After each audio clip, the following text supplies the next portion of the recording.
Ukuba uyile ecaweni lecawa siyenzele wena ukuba khange uye ecaweni. Wena umuntu esiyenzele yena lecawa. Icawa yabantu abangacawiyo iyaqala. Icawa yabantu abangacawiyo iyaqala namhlanje. Asithabatha ithuba ke siyibulise kumuntu wonke osibukeleyo kwiindawo zonke nisibukeleni kuzo bazalwane. Sibulise kumuntu wonke osimameleyo kwiindawo zonke enisimamele nikuzo bazalwane. Siyanamkela kwesi sanamhlanje isiqendu secawa yabantu abangacawiyo. Igama lam ke ndinguSihle Bonani. Andiyambi ndedwa, ndihamba nalo mkhosi. There should be things that are bad that have been from i-studio bawo. Okay. Bawo sishumayela uThixo ophilileyo bawo. So izikipa zebhola kude bawo akufuna umuntu anxibe isikipa sebhola, especially when iteam enkulu eMzantsi Afrika idliwe bawo. Emveni kwale weekend iza kwenza izenze le nto ithethayo. Ifike Nyanzelekanga uyithethe kathathu le nto ithethayo bawo. Songena emlonyeni bawo. Siyathetha. Akufunekanga ke izikipa zebhola zinxitywe. Otherwise sawubonakala silahlekelwa ngabalandeli bawo. Iteam enkulu bawo. Yakusibetha uThixo ngenxa yetimu enkulu. Ibidlala bawo.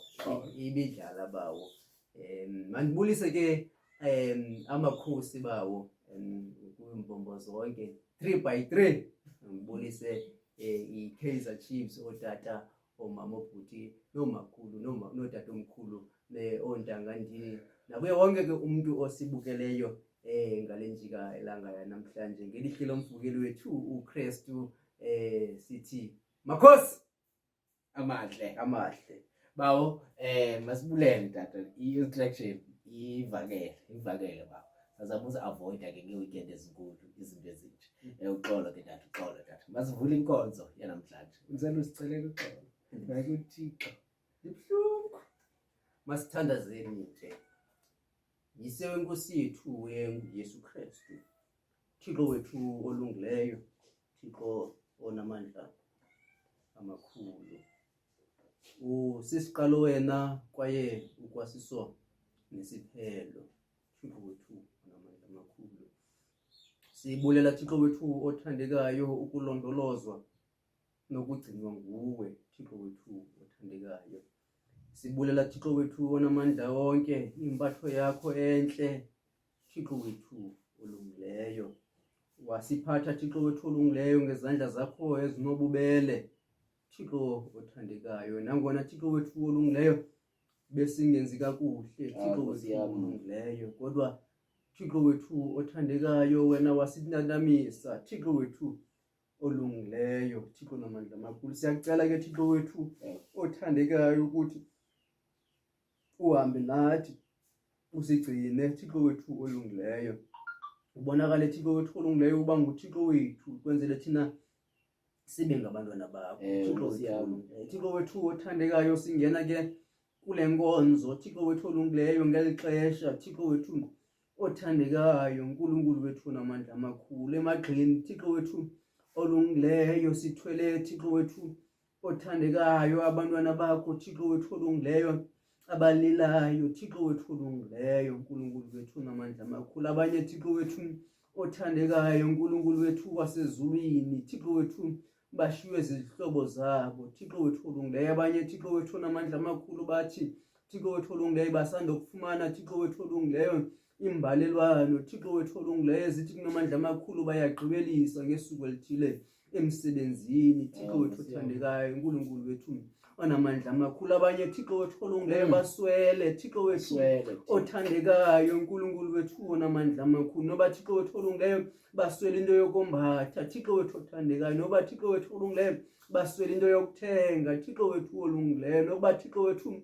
olungileyo baswele Thixo wethu olungileyo ngokwenyama nomphefumlo. Thixo namandla amakhulu, kodwa Thixo wethu olungileyo sibathwele emagxeni. Thixo wethu othandekayo sibazisa kuwe. Thixo wethu onamandla amakhulu, vula ke Thixo wethu olungileyo ikroba. Thixo namandla amakhulu, kwenzele Thixo wethu othandekayo, uNkulunkulu wethu onamandla amakhulu, ujongane namntu mnye Thixo wethu olungileyo ngokwesidingo sakhe. Thixo wethu othandekayo. Siyathandaza ke Thixo wethu olungileyo, Thixo namandla amakhulu, umane Thixo wethu olungileyo ubasikelela, Thixo wethu olungileyo umane Thixo wethu olungileyo ubathulela imithwalo, Thixo wethu othandekayo, uNkulunkulu wethu namandla amakhulu. Kukho Thixo wethu olungileyo aba bathi Thixo namandla amakhulu bakuzama okokugqibela, Thixo wethu othandekayo, uNkulunkulu wethu namandla amakhulu. Kukho Thixo wethu aba Thixo namandla amakhulu bamane besithi uyakhetha wena, Thixo wethu olungileyo ekuphenduleni, Thixo wethu othandekayo, ngoba Thixo namandla amakhulu babonile Thixo wethu olungileyo ingangathi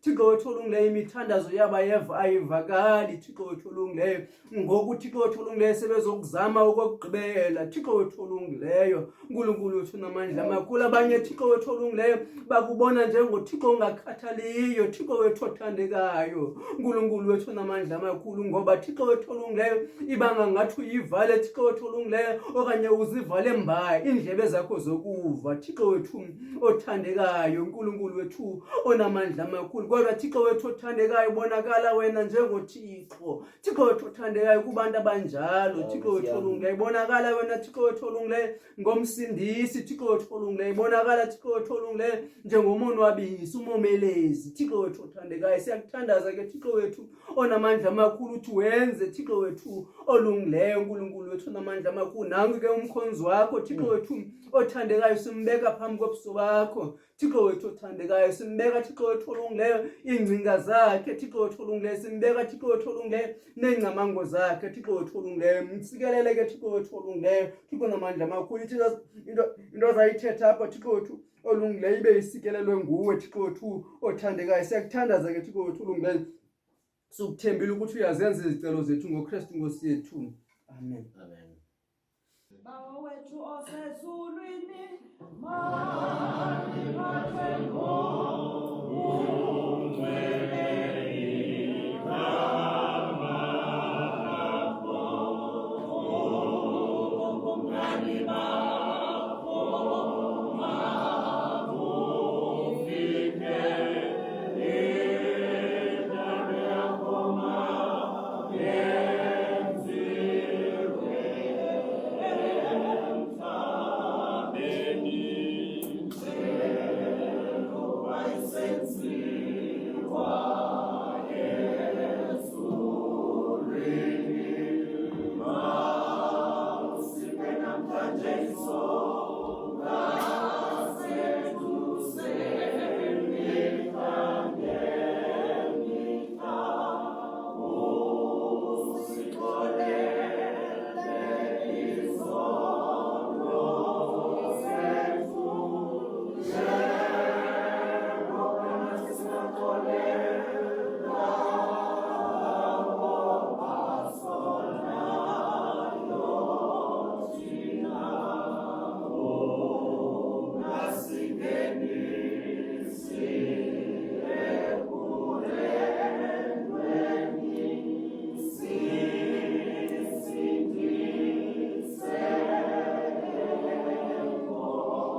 Bawo ke masibulele bawo ngokusivulela kwakho inkonzi yethu namhlanje ngomthandazo.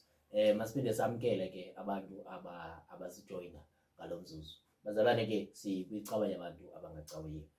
Sisamkela ke sinjalo. Bazalwane phambi kokuba siqhubeke ke siya phambili. Siyacela ke into bazalwane ningalibali into yokuba na kule iveki sisacela umnikelo. Sisacela umnikelo. Sibulela ke kubantu bonke abaye bathi banikele xa sibacelile okanye xa bebukele. Ukuba ke awukanike sicela umnikelo ume ngale ndlela. Uba kwamcofi usubscribe sicela ucofe usubscribe. Ukuba ke awukamcofi ulike kodwa sewulapha kweli xesha sicela ucofe ulike. Ungalibali ke nokucofa la button ka share. Ungalibali ke kwindawo ohamba kuzo nokuba ke kwindawo ohamba kuzo uhamba nabantu ongavani nabo uthi sicela uxolo uzubukele icawa yabantu abangacawiyo noko iza kucelela kakuhle uxolo icawa yabantu. Bakhe bahamba abantu ababini abangavaniyo ba. Ewe tata, Yayi. ewe tata. Uba uhamba nabantu abangavaniyo uyayiqonda laa nto kuthiwa mhlawumbi niqeshiwe apha kuyanyanzeleka nihambe nobabini kule ndlela uqonda awuyifuni le kodwa ke imali yona Bawo. kodwa ke Ngingaresign ndiba andinokuvana nawe bawo. ungaresigna apha kaloku bawo apho ubhatalwa Ngingaresign bawo. ubhatalwa apha bawo lo umsebenzi ngumsebenzi ngoba kuyasetyenzwa ubhatalwa Bawo ndingaresign ukuba andinosebenza nawe ndingavani. Hayi bawo into nezandivusa kusasa bawo. okanye ke uba uhamba nabantu ovana nabo baxelele into yokuba phambi koba sincokole ngabantu esingavani nabo masivule icawa yabantu abangacawiyo rhoqo ngentsimbi yesihlanu apha kuYouTube ke ngecawa. Enkosi ke kakhulu bazalwane ngenxa yokuba seniyenzile le nto siyicelayo apha kunye. Bawo masikhawuleze ke ngoku sithi abantu ze basilinde phi. Bawo ungasiyosikhulula manje sisikhipha. Sindenzeni inhliziyo. Ubudlala ne-Pirates bawo. Ndiye ke Bawo yonke into nebhola. udlala ne-Pirates. Yonke into nebhola. Udlala ne-Pirates ungadlali nam. Ndinengubo e-black and white bawo pha endlini. Yo uzawulalaze. Hayi bawo. Xa ndidlala namhlanje ngijula phaa bawo. Funi into ayidibene no-black and white. Siyacela ke abantu kuloo note basilinde kule ncwadi yokubhalwa ngumvangeli uYohane. Isahluko. Yo. Iyo. Isahluko yiKaizer Chiefs.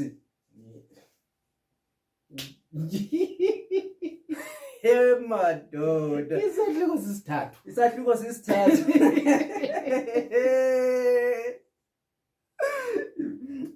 Isahluko sisithathu ivesi leya yeshumi elinesine. Isahluko uYohane isahluko sesithathu ivesi 14 emveni kwale ingoma.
Masifumane ke ilizwi lethu lanamhlanje libhaliwe kwivangeli okubhalwa nguYohane ngesahluko sesithathu. Sizawuya ke kwiverse 14 phansi kwesihloko esithi uNikodimo ufundiswa uYesu. Yohane chapter 3 verse 14. uNikodimo ufundiswa uYesu. Masiqale ke kodwa kwiverse yesithoba. Waphendula uNikodimo wathi kuye, zingathini na ezi zinto ukuba nokubakho? Waphendula uYesu wathi kuye, wena ungumfundisi nje wakaIsrayeli, akuzazi na ezi zinto? Inene, inene ndithi kuwe, sithetha esikwaziyo, singqine esikubonileyo. Nisuke ningabamkeli ubungqina bethu. Ukuba ndinixelele ezi zinto ezisemhlabeni naza anakholwa, nothini na ukukholwa ukuba ndithe ndanixelela izinto ezisemazulwini? Akukho namnye unyukileyo waya emazulwini, ngulowo yena yedwa wehla ephuma emazulwini, uNyana womntu lowo usemazulwini. Njengokuba ke uMoses wayephakamisayo inyoka entlango, umelwe kukuphakamiswa, ngokunjalo uNyana womntu, ukuze bonke abakholwayo kuye bangatshabalali, koko babe nobomi obungunaphakade. Lilizwi lenkosi eli. Inkosi mayisikelele ukufuna kwelizwi layo ngoYesu Kristu ngoku nangonaphakade. Amen. Amen.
Nkosi, ndithembe wena, mandingaze ndidaniswe. Bazalwane, sikwincwadi kaYohane ngesahluko sesithathu ngevesi ye-14. uNikodimo ufundiswa nguYesu. Ifundeka ngolu hlobo: njengokuba uMoses wayiphakamisayo inyoka entlango, umelwe kukuphakanyiswa ngokunjalo uNyana womntu. Sime apho ke bazalwane, njengokuba ke nabazalwane bekhe kwatshiwo kule veki idlulileyo into yokuba sikwiintsuku zokuzila, apho uYesu ke abantu abalaziyo ibali likaNikodimo baza kuyicacisa, kodwa ke uxoxa noNikodimo. Emveni ke kuba lo tata wacwexa engumfundisi enjalo, wayobuza izinto azibuzayo kuYesu. Kodwa kuYesu apha ingangathi ke bawumnguni uthetha ngokwezaci namaqhalo, ngoba izinto zakhe zinezinto ekufuneke uhleli nje into yokuba umane uzibuza ingabe ithetha ukuthini nale nto. Ngathi yilaa ngoma idlalwa ke emabaleni, ndingabuyela kanjani na esiswini sikamama ndimdala kangaka. Lo tata ke wayebuza loo nto ngoba uYesu wayethetha ngomntu omdala omakazalwe ngokutsha, izinto ekufuneke iphinde icaciswe xa sele ithethiwe. Ndiyacinga into yoba xa sifika apha bawo uNikodimo semene inoba sedikwe noba nebuza into yokuba ingabe ithetha ukuthini le nto. Njengokuba uMoses wayiphakamisayo inyoka entlango, umele kukuphakanyiswa ngokunjalo uNyana womntu. Ngelaa xesha uMoses kwakusemveni kokufa kuka-Aaron, ehamba echwechwela kwilizwe lesithembiso nabantu bakwaIsrayeli, imane efikelwa zingxaki apha endleleni, bengafuni okumkani ukumcandisa kumathafa abo. Bade nabantu aba bamane bekhalaza besola uThixo apha endleleni ngenxa yokuba indlela le bawumnguni iye imane ibande. Seyinde indlela ehanjiweyo ukuphuma kwaFaro. Ayaziwa mhlawumbi into yokuba iyawuthatha ixesha elingakanani into yoba bafike kwilizwe labo lesithembiso. Ngenxa yokuba bawumnguni ke indlela le inde, ubude bendlela busibangela sibe nako nokubhuda endleleni. Abantu kuthiwa ngelaa xesha ke bamsola uThixo, babe besola noMoses. Kwalapha endleleni kwa uMoses lowo wayesele egqithizile ngenxa yobude bendlela kwakunye ne-Aaron. Wazi uAaron ke yena wafela phezu kwentaba ngenxa yokuba uThixo uyabohlwaya abantu abaphumayo endleleni. Ngoko ke uYesu ingangathi apha uzokukhumbuza loo nto. AmaIsrayeli babekhalazela into yokuba sitya nesonke esinkwatshu apha, sikhutshwe kwaFaro esisitya noko pha, kodwa le into eyona ngcinezelo le. ngapha kuyo. Awu. Loo nto yamenza umsindo uThixo, kuthiwa wababetha ngeenyoka ezinobuhlungu ezazibaluma zabulala inkitha yamaSirayeli. Ilishwa lomntu ke bawumnguni, abantu baguquka emveni kokubethakala. Abantu bayibona inyaniso xa kubuhlungu.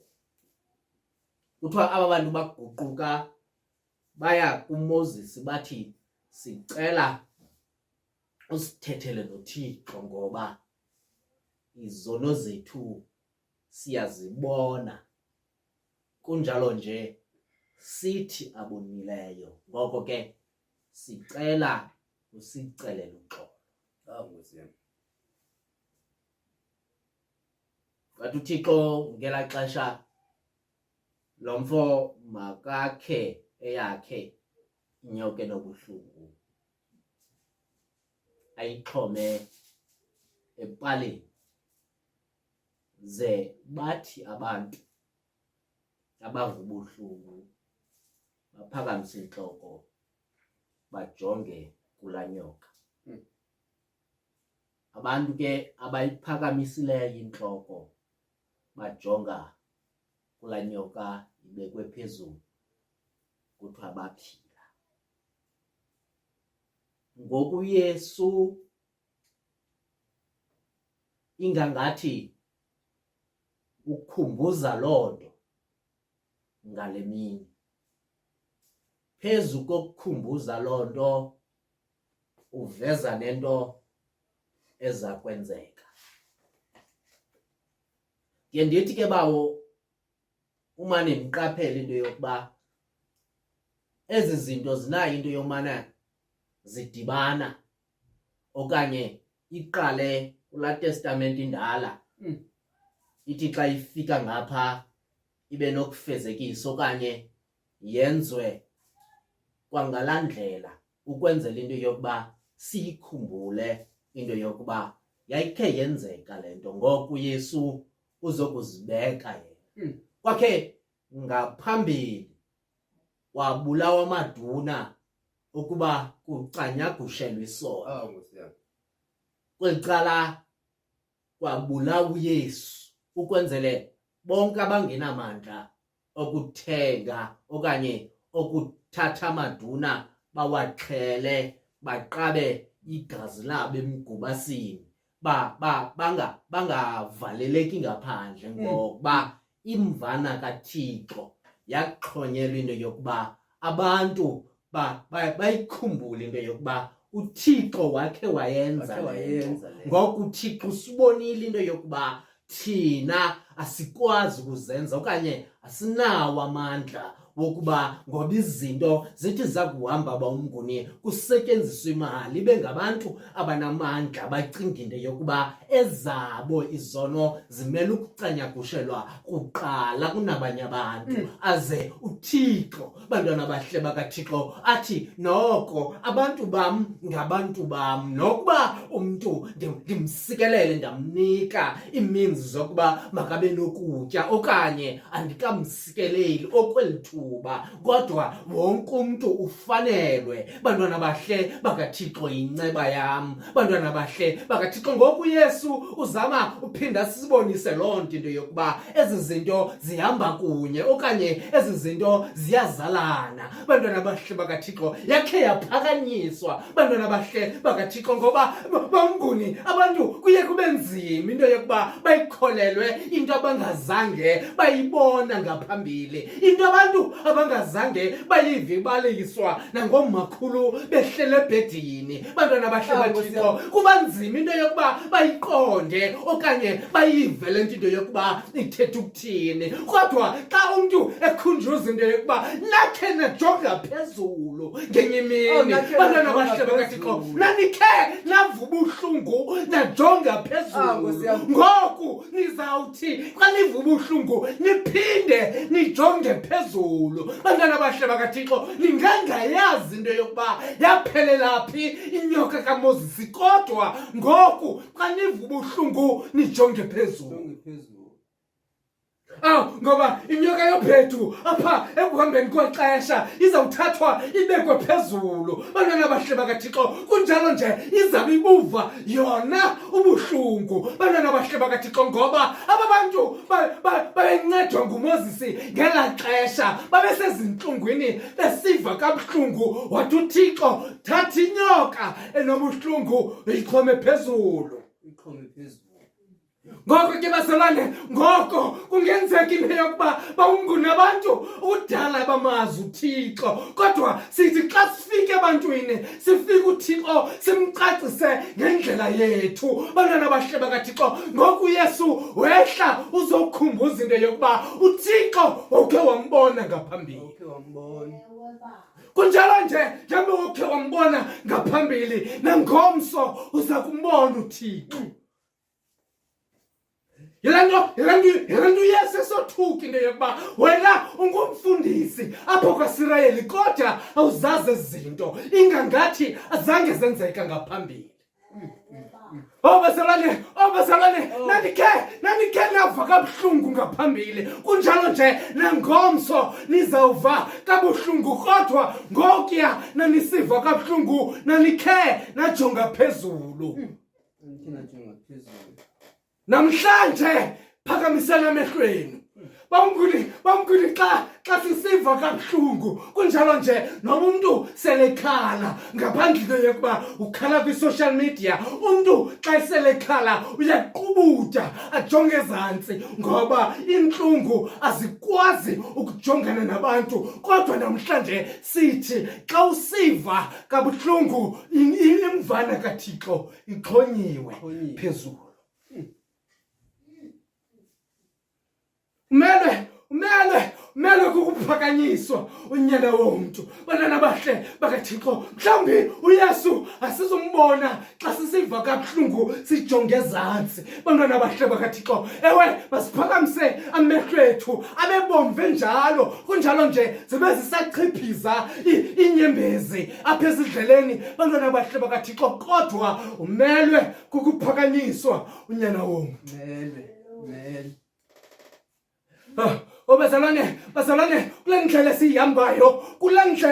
esiyihambayo sizawudliwa okanye sizawulunywa zinyoka ezinobuhlungu bantwana bahle bakaThixo ngamanye amathuba bawumnguni sizawukhutyekiswa ngabantu esihamba nabo bantwana bahle bakaThixo uMoses wasebenzisa le nto ilimaze aba bantu ukuze ibaphilise. Mhlawumbi bamkhulu sizawubulawa ngabantu kodwa uzawubulawa ngonyana babantu kodwa unyana womntu izaba nguye za kusinceda. Bazalwane asiyonto esiqala ukudibana nayo le nto bazalwane asiyonto esiqalayo ukudibana nayo mhlawumbi le nto sasikhe sayibona ngaphambili mhlawumbi le nto yayikhe yabehlela abazali bethu mhlawumbi le ndlela esikhala ngayo namhlanje bawumnguni abazali bethu babekhe badibana nayo. Yilento uYesu namhlanje ekhumbuza lo mfo into yokuba yakhe yenzeka into enje ngexesha likaMoses kodwa wena uthetha ingathi awuzazi ezi zinto. mhlambi bamnguni kuyingozi bamnguni ungajongi into yokuba sisuka phi. Mhlambi kuyingozi into yokuba singajongi into yokuba kwakhe kwenzeka ntoni apha ekhaya. Bantwana abahle bakaThixo, mhlambi laa nto sikhala ngayo ukuba sinoguquka sincokole noba kunotamkhulu okanye umakazi. Bantwana abahle bakaThixo, angathi yakhe yenzeka into enje apha ekhaya. Size sithi xa simamela into yokuba babencedwe yintoni, siguquke sijonge into yokuba thina asinayo lento yakhe yanceda uba omkhulu.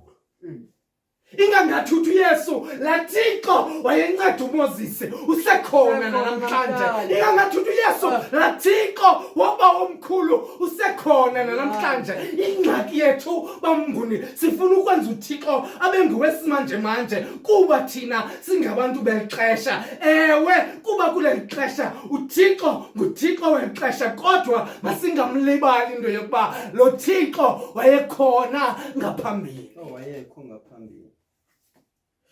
Bamnguni abantu balahla imfundiso zakwamakwabo. Bantwana abahle bakaThixo kuba besithi bafumene uThixo omtsha. Bantwana abahle bakaThixo, kodwa namhlanje uthi uYesu lo Thixo uthetha ngaye namhlanje ngulowa wayenceda uMoses.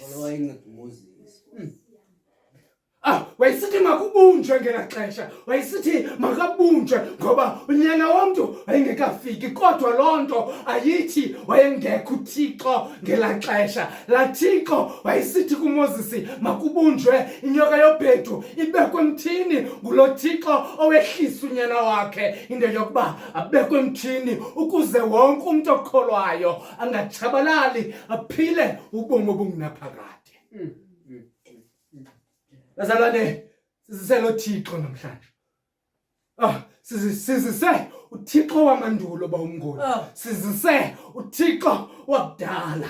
Bantwana abahle bakaThixo, sizise uThixo owaziwa ngutamkhulu. Sizise uThixo ongazi nesilungu bawumnguni. Sizise uThixo isiXhosa esisithethayo othi yimbudede lesiyenzayo thina sikwazi ukuthetha. Sizise lo Thixo namhlanje, kodwa lo Thixo wesiXhosa sakudala nguThixo okwazi ukuxuba ilanguage kuba thina siyazixuba izinto namhlanje.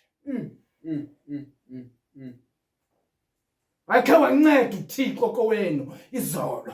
uThixo uyanceda namhlanje. Singayilibali loo nto bazalwane bam abathandwe inkosi, ngoba sinayo nento yokujonga abazali bethu sicinga into yokuba abancedwanga nguThixo. Sizilibali into yokuba ezi zinto sinazo namhlanje abazali bethu zezanto babezithandazela kuThixo wakudala.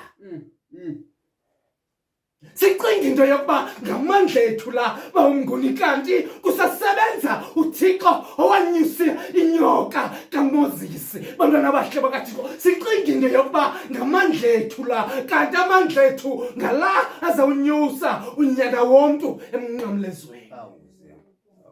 Bazalwane, inyoka yobhedu imile emnqamlezweni, kunjalo nje wonke umntu unako ukuyibona. Bantwana abahle bakaThixo, idinga into yokuba wena kule ntlungu okuyo namhlanje uphakamisa amehlo. Bantwana abahle bakaThixo, njengokuba yaphakanyiswa inyoka yobhedu, kumele iphakanyiswe nakanjalo unyana womntu nguYesu Kristu ngoku nangonaphakade. Amen.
Bawo, Bawo, siza kuwe ke ngoku bawo, siza kuwe ke ngoku. njengokuba Mm. ke uMoses wayiphakamisayo inyoka yentlango, kumele ukuphakanyiswa ngokunjalo Nyana womntu. unyana womntu. Ndithatha ithuba ke ndibulise koomama, ootata, oobhuti, oosisi, oontangantini, nake wonke ke umntu ophinde wasibukela namhlanje ngelihle lombukeli wethu uKristu.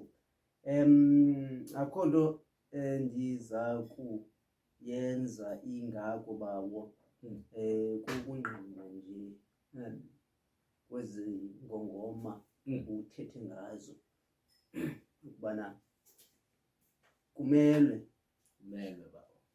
ukuphakanyiswa ngokunjalo. Ubusowutshilo ke bawo ukuthi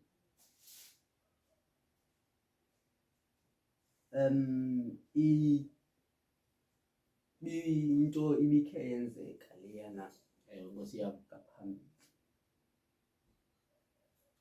ebonakalisa ngoku ukuphakanyiswa kukanyana kaThixo. This is a story esenzeka eNtlango. Bawo. This is a story esisymbolizer ukuhlupheka nokuva kabuhlungu kwabantu. Nkosi yam. Libali eli lokutyiwa zinyoka ezinobuhlungu. Nkosi yam. Libali lokutyhutywa yipoyizini emzimbeni Nkosi yam. phambi kokuba ikubulale. Libali lokureacta komzimba. Libali lokubona osecaleni kwakho ephulukana nomphefumulo wakhe. Bawo. Phofu unqwenela ukolula isandla ukuba umsindise, Nkosi yam. kodwa nawe ipoyizini okanye ubuhlungu butyhutyha owakho umzimba. Sonke ke sinezinto esijongene nazo. Bawo. Ngelinye ixesha siyanqwenela ukolula isandla. Bawo. Ngelinye ixesha siyanqwenela nje ukuthi kuloo ntlungu ukuyo Bawo. nam Ndilawo. ndinawe, but ipoison elapha kuwe emzimbeni ayiyivumeli loo nto. Bawo. Zikhona iimeko ezisibangela ukuthi nalo sizalwa naye, nalo besilele kunye esibelekweni, Tata. kodwa singakwazi ukuthi solule isandla. Ewe, siyavuma ukuba sikuyo ke intlango kwaye inyoka yobhedu okanye inyoka ezinobuhlungu zisidlile. Nkosi yam. Kodwa uThixo omane elanda emkhondweni wethu, uThixo ongasincamiyo nokuba besenze ntoni na, kodwa Tata. amane ebanecebo lokuthi asihlangule Nkosi kububi yam. esikubo, noba ububi bungakanani na, kodwa yena soloko enalo icebo lokuthi asihlangule. Ithi ke iBhayibhile xa igqitha phayana kuvesi 15 kuze bonke abakholwayo kuye tata. bangachabalali.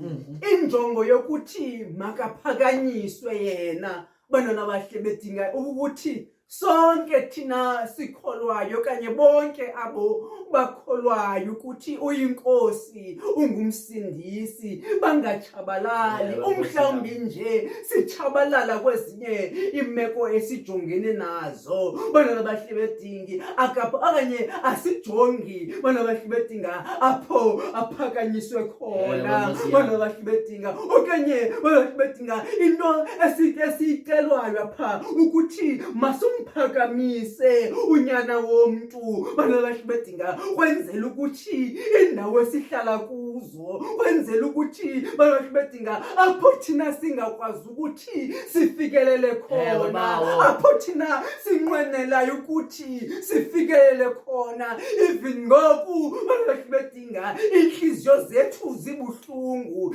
even though ngoku bantwana bahle bedinga umzimba lona utyhutyhiwe yipoison, bedinga kodwa sisuke siwuphakamise, bedinga umnqamlezo, so that i-generation yethu, bedinga so that omama bethu, obhuti bethu, otata bethu, bedinga abathe badliwa inyoka yobhedu bakwazi ukuthi basinde, bedinga kwe-confusion esinazo, bedinga kwimibuzo, bedinga esinayo engakwazi ukuphenduleka, bedinga ukuthatha kwenhliziyo kubeke, bedinga kodwa sifike thina kumakhaya anjalo siphakamise inyoka yebhedu, bedinga siphakamise uYesu. Bathe abantu bebesithi abanalo ithemba,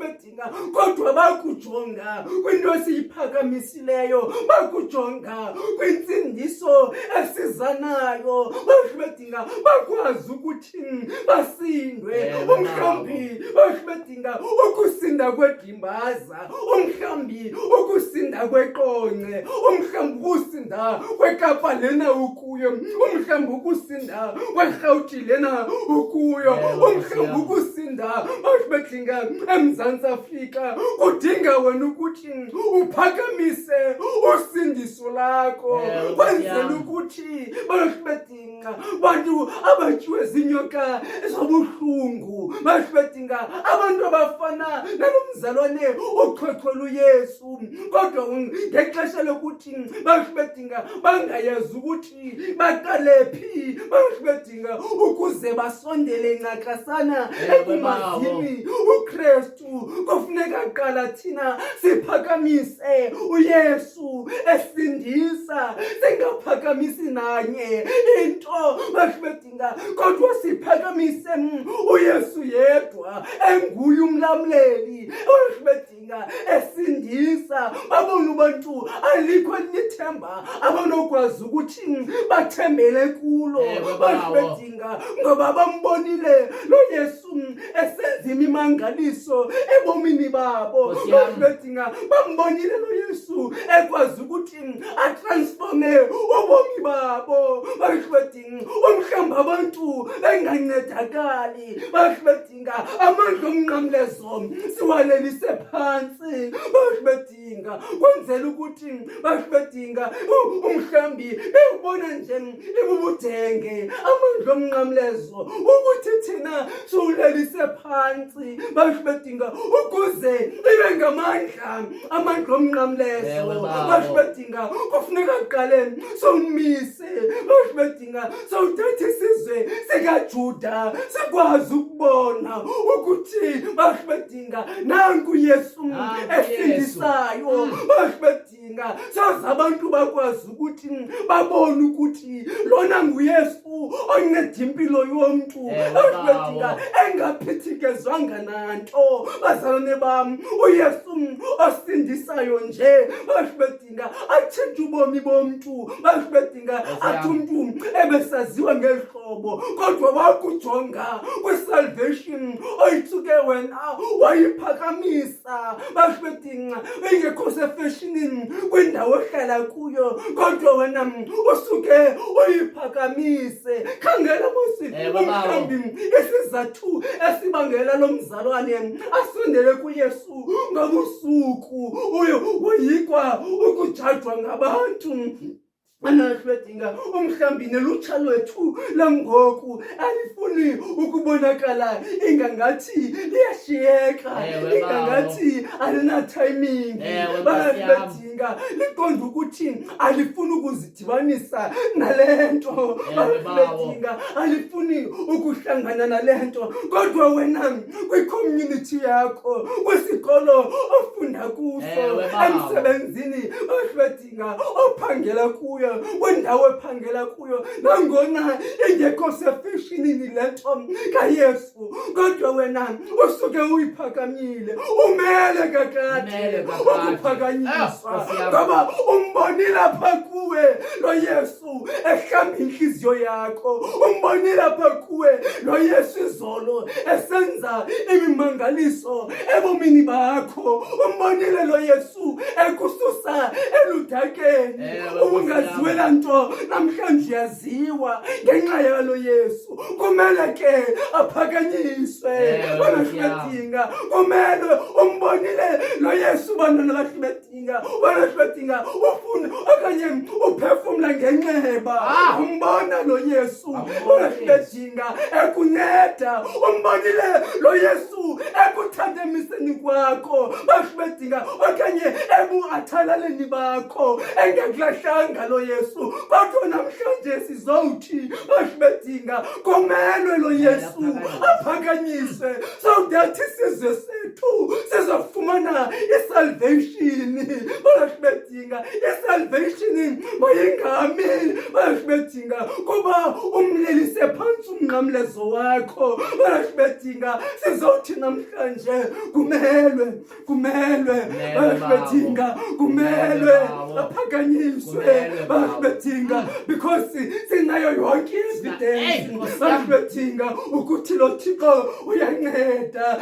Bashwedinga kwezinye imeko xa sijonga ngemva siyabona ukuthi ngesingagqithanga emarhamncweni, ngesingagqithanga ezingonyameni, kodwa lo Thixo wasithwala bashwedinga. Kwamanye amathuba sithi bana ayiwona sagqitha njani kwizinto ezinje bashwedinga, kodwa sisuke sithi xwaka thina bashwedinga ngoba kwi-environment esikuzo bashwedinga isakhangeleki ngathi sisentlango bashwedinga, kodwa uyaphakanyiswa uYesu nasentlango, uyaphakanyiswa uYesu nalapho kumnyama okukhona bashwedinga, uyaphakanyiswa uYesu ngoba bashwedinga kumelwe bashwedinga aphakanyiswe bashwedinga, kumelwe aphakanyiswe nangoku imeko ingavumi bashwedinga, nangoku ungayazi ukuthi uzodibanisa nantoni ukuze kuphume ukudla, kodwa sizoxelela ukuthi kumelwe aphakanyiswe, kumelwe asizange zoqhenga bashwedinga, kodwa it is a must ukubana aphakanyiswe unyana womntu, it is a must aphakanyiswe bashwedinga. Uzuqonda ukuthi it is a must. Ngabani nani nokuthula, kodwa lamatye wona angenqangaza, ungavumi kunqangaza amatye, ukhona wena unokumphakamisa unyana womntu, ungavumi kuthetha izinto bekungafanelekanga ukuthi ziyathetha, usenokwazi ukuthi uliphakamise igama lakhe. Kumele baba wenzela ukuthi abakholwayo kuye, Nkosi yami, abakholwayo Nkosi yami, bangatshabalali. Bakhona abantu abatshabalalayo because of wena ulelise phansi unqamlezo. Wena ewe ndiyavuma unezizathu zokuthi banashwedinga ulalise phansi unqamlezo, because of ubithaywe zihlobo zakho, because of ubithaywe zii-attachments zakho banashwedinga, because of abantu ubuhamba nabo le ndlela banashwedinga bawulalise phansi unqamlezo. Kodwa wena uyazazi izinto ozenzelwe nguThixo balokhu bedinga awufuni ukhunjuzwa ndim kwizinto ozenzelwe nguThixo uyazazi nangoku balokhu bengodinga ngoko ndithethayo umane usithi uThixo undenzele oku balokhu bedinga isazela sakho siyakuxelela izinto ozenzelwe nguThixo kodwa ndizokuxelela namhlanje balokhu bedinga ukuthi kumelwe aphakanyiswe so that abantu abaninzi bazokhululeka so that abatshabalalileyo bazokhululeka so that imixokolelwano bedinga so that abangenathemba bazokufumana ithemba so that abafayo bazokwazi ukuthi baphile so that abaqhawule amaphiko bazokwazi ukuthi baphume bakhule amaphiko because of ubabonise ithemba wena babonise ithemba anisikelele ke uThixo aningcwalise uThixo balokhu bedinga anenze kakuhle uThixo ngokude kube sephakadeni amen Amen.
bawo masinikele ke Ngiyala baba. Bawo siyacela ke kumuntu ongeka-subscribe acofe usubscribe ukwenzela ukuthi i-content le yethu ikwazi ukuthi ikhule ifikelele nasejimini baba. Ewe dada. Ukuba ke so-subscribe-ile ungacofa alaqhosha loku-like kwenzela ukuthi u-YouTube lona azokwazi ukuthi ayivezele nabanye abantu because of the more sisenza ulike sincokola noko uyabona u-YouTube ukuthi thini iyabukelwa lena. Ewe dada. Yinto yabantu lena ayithumele nakwabanye abantu angayithumeli ke kwi-robots iyeke ababathengayo baba.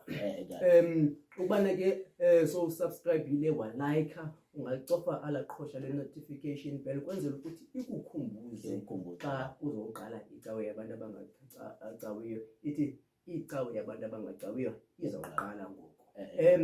Ungayisherela ke abanye abantu kwi-platform zonke ozisebenzisayo kwi-socials kwenzela ukuthi nathi ke sizokwazi ukuthi sikhule sibheke phambili. Injongo inye ke bawo ukukhula sibheke phambili. Kwindawo ke esihamba kuzo buthe eqaleni noba abantu abavani ngokwala mzalwane ungalikhosi ungalibhakabhaka ungayisandawo dawana ungasisikhukhune ungayikharara Ngingale zasikhukhune. ungayikharara utsho ukubana phambi sincokole ngezebhola ikhona laa nto yenziwa ngabazalwane phayana icawe yabantu abangacawiyo ezirenkini ke ezibhasini esikolweni ezimbarheni nakuyo yonke ke indawo esihamba kuyo singatsho bazalwane ukuthi icawe yabantu abangacawiyo iyafumaneka ku-YouTube ngentsimbi yesihlanu rhoqo ngecawe ibhexeshwa ngelo mzalwane wakabonani. Ngamanye amathuba ke uyawumane shem shepherd umbhaqa ehamba nelikhosi lingapheli moya. Ewe dada. Inkosi kakhulu bazalwane. Kubalulekile into yokuba apha endleleni simane sivala. Kubalulekile apha endleleni sivala. Bawo becela ukukhangela nje kancinci nje noko namhlanje qha ukhangela ezinye ze-segments zethu zakudala. La segment yokubeka tata. Ngicela ukubeka uproducer wethu bawo. Ngicela ukubeka uproducer uthuli akasekho kwelicala sihlala kulo ngoku asina producer. Producer ke uba uye wayibona lento ngenye imini oyibona ngayo lonto. Asina producer ke ngoku. Asinaye bawo. Asina producer. Nayo ba umuntu omane sithi cut Amane sithi action. Asina producer. Thuli ke usiye apha kule ndawo singena producer. Xa uyibonayo lento uyazi kule ndawo kuyo endlu ba asina producer. Umuntu ohambe nothuli bawo. uyazazi. Umuntu ohambe nothuli uyayazi asivani naye. Kodwa la producer imithando la lemsebenzi. La lemsebenzini. Kodwa ke ndicinga into masibe ku-producer bawo. Cinga nje noba nje siyibuyisa kayi-1 le subject sibeke nje uproducer. Hayi ndiyakuvumela bawo bese ndikujamele bawo. Bese ndikujamele bawo. Hayi ke bawo masivale bawo. Fevele Nkosi yethu Yesu Kristu, uthando lukaThixo, ubudlelwane bungcwele bungahlala kuthi sonke. Ithi buye Nkosi yethu Yesu Kristu ngoku naphakade. Amen. Amen. Amen. Amen. Amen. Amen. Amen. Amen.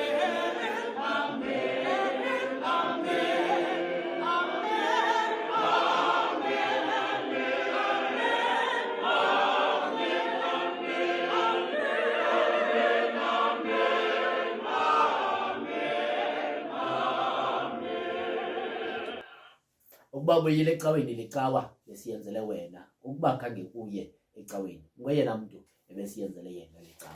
Masibulele bazalwane kumuntu wonke oye wasibukela, sibulele kumuntu wonke oye wasimamela kwindawo zonke eniye nasibukela nikuzo, kwindawo zonke eniye nasimamela nikuzo. Ukuba ke uva kabuhlungu ngenxa yamanxeba noba mathathu lecawa besiyenzele wena, masiphinde bazalwane sidibane kwicawa ezayo ngentsimbi yesihlanu. Thina ke sithetha esikwaziyo, singqine Sikubonileyo.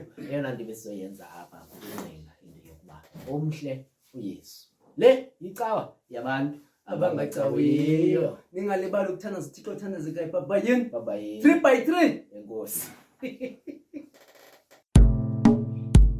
Yo, Papa yun, Papa Take three. yun, Papa yun.